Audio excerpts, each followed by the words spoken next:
Hey everybody, Bart here, and I just wanted to make a quick video about some simple self-care techniques for post-exercise. Some very gentle stretches and just some gentle seated work. Now, after a run or a hike, the first thing you want to do is lay supine.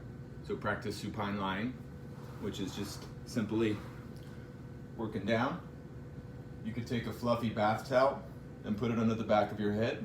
Sometimes it's easier on the lower back to bend the knees, but extending the legs is supine lying. Now you can always do elevation right after. I would say that I would do a few stretches first before elevation. That way you can really rest and you're not worried about coming back to it later. So, simple stretches. The first one I like to do is a seated windmill. So you could always have something behind you. In yoga, sometimes we have props that are like little bolsters and pillows that can prop you up if sitting is not as easy for you as it is for me. So the seated windmills, I'm just working around. And I'll feel this in my hips, and I have to get creative. I have to imagine that I'm whipping my spine around like an actual whip. The top of my head is the top of the rope, and I'm working around. I do a few on either side. And you'll feel some relaxation in the cervical spine and a little bit in the mid-spine.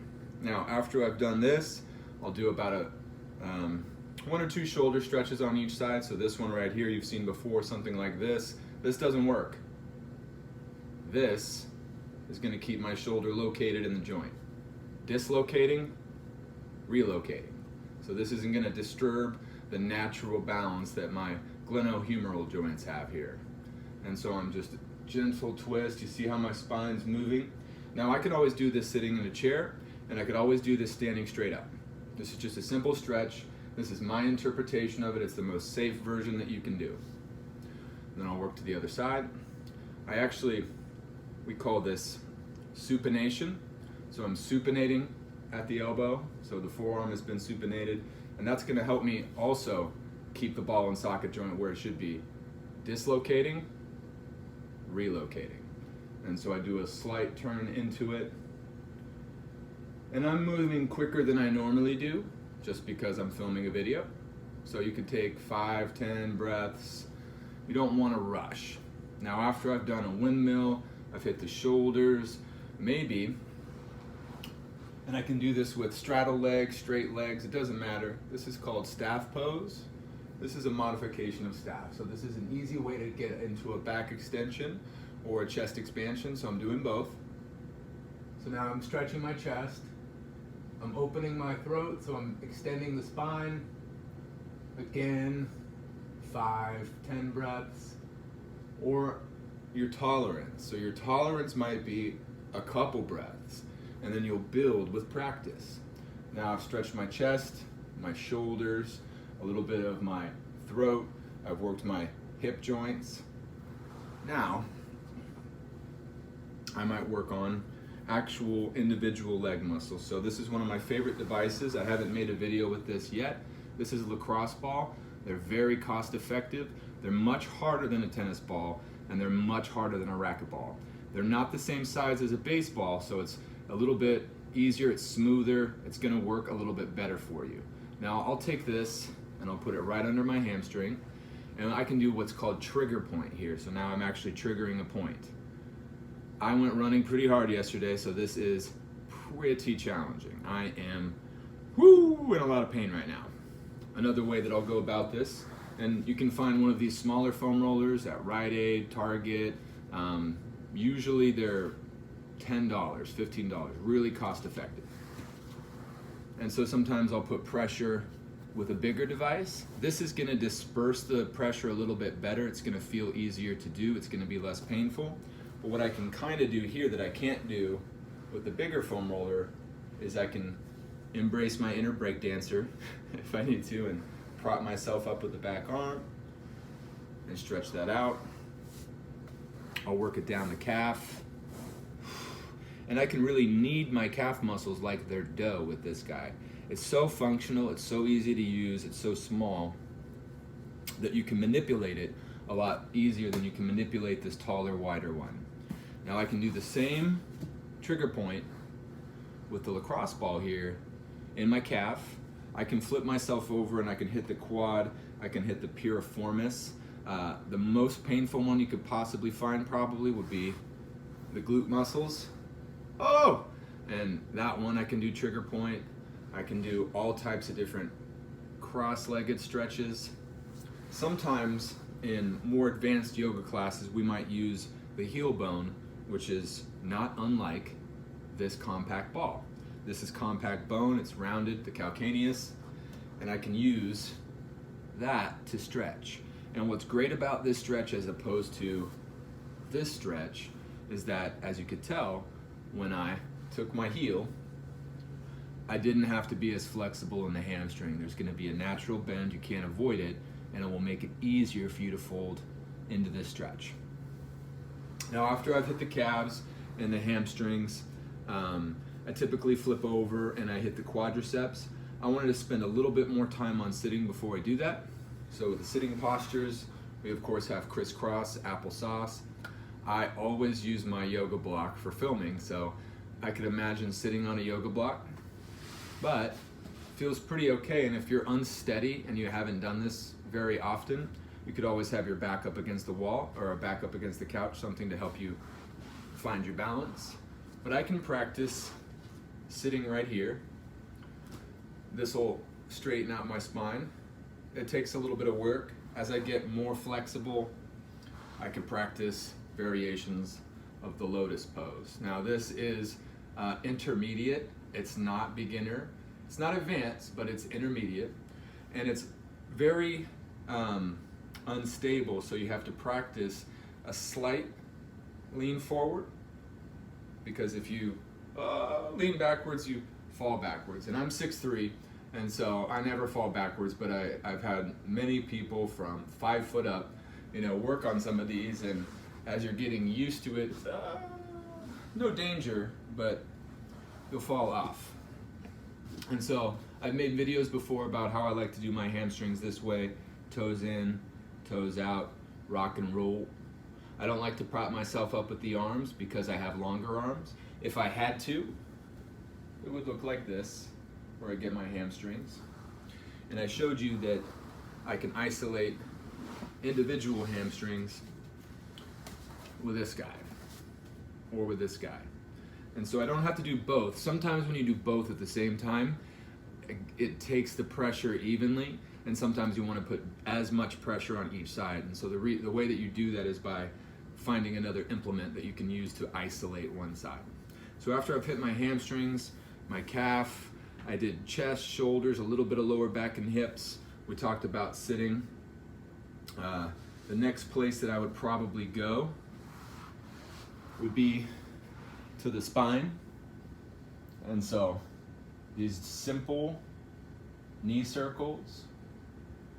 I know some of you are a little bit tighter and you'll be up here, so again, taking a fluffy bath towel or something like this pillow from an airplane pillow. It's one of my favorites because I got it on vacation in paradise, Manila.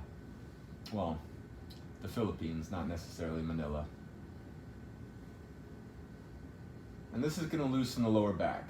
You don't have to be flexible to do this. This doesn't require very much effort. It's better when I hold on to it because then it's passive for the legs because the arms are dictating the motion. If I was doing it right here without the hands, it'd be my core and hip flexors doing the work. It wouldn't be passive, it would be active. Next would be my elevation, so I call this legs up a wall. It's from the Hatha yoga tradition. I move my feet around, and then you just work with your tolerance. So your tolerance might be a few seconds. I've had classes do this as long as 3 minutes, but those are some of my more advanced students that I've had in 20, 30, 40, 50, 60 classes or more. After I've gone through that, I'll work my hip flexors, so bridge pose. Again, this is a great place for a block. You could do supported bridge, and you can Google that and YouTube that, and there'll be 100,000 videos for you. So I work my hips up, and if you listen really closely, you might have heard a little snap. and those are my hip flexors letting go from yesterday. I haven't actually done enough stretching since I went running yesterday. Bad trainer, bad yoga instructor, I know. And then I work myself down. Lastly, I'll do a gentle twist. Now, I've done several videos about the twists. I prefer laying spinal twist because it's more passive. The ease that you have in laying twist as opposed to seated twist, like, they can't even compare. This is so much easier. Now, your shoulder might not be down, so one technique, and I actually haven't made a video about this, I don't think, we call it open book. So with open book, I start together as one. So both knees over, both arms over. I lift my head and neck. I inhale first, and I exhale into it as a repetition, and I'll just go back and forth, maybe 5 to 8 times on each side. It's one of the most effective stretch learning techniques. Because I'm not quite in the stretch, it's an active stretch, so I'm doing repetitions as opposed to a static hold. I do one breath, one movement. Whereas in the yoga class, we'd find this pose and we'd wait for 15, 25 breaths or so. All right, so we got our twist, we got our legs up, we got our hip bridge, we talked about our spine with the circles, with our seated positions, our shoulders, our chest. Last but not least for this would be our wrists. So practicing stretching the wrist, this is fine. Sitting, standing, however. You'll see how I grab 4 fingers as opposed to 5. The thumb has so much of its own musculature that it's its own thing. The other 4 fingers act together. And so I stretch 4 fingers at a time. I don't force it. I'm not snap, crackling, and popping. I'm not whipping my fingers around. I'm not yanking. I'm just stretching. And again, if you were to hear really closely, you would have heard 1 or 2 pops. They just occur. And then I'll relax, work it out. And so I'll also stretch behind. I do a lot of gentle massage. I use my thumb right here as a barrier so I don't hyperflex the wrist. Do a lot of gentle massage right here. So these are our carpal bones. And when you get carpal tunnel, that's right here. And that is from pattern overload. People who don't stretch. It's not, we always have the one person who gets carpal tunnel and then 100,000 others don't, but they work the same job. Stretching is really important. And that's one way that you can mitigate various pattern overload injuries without changing anything else about your life. Should you eat less sugar? Totally. But one thing you can do for your joints is just regular stretch in the fingers, gentle stretch. Now, I taught at the university in Sacramento forever and ever and ever, and I was a student there forever and ever and ever, and we've all seen people whip their spine around, yank, yank, yank. That won't end well. The old tale about how, popping your fingers is bad is half true. It's not 100% true, but it's half true. If you're really violent with your joints, you can't expect, a happy end for them. You want to be peaceful with your joints. And so with this one, just so you can see again how I flex on my own, and then I take the thumb right here, and I'll just do assisted flexion with massage. Now we've worked the wrists, we've worked the shoulders, we've worked the chest, we've worked the hips, hamstrings. I'll wait to do quads for another video. Right now my quads are doing fine. There's other videos you can find on the channel with me doing quads, either standing with a strap or with the foam roller. So, hope you enjoyed this video. Have a wonderful day.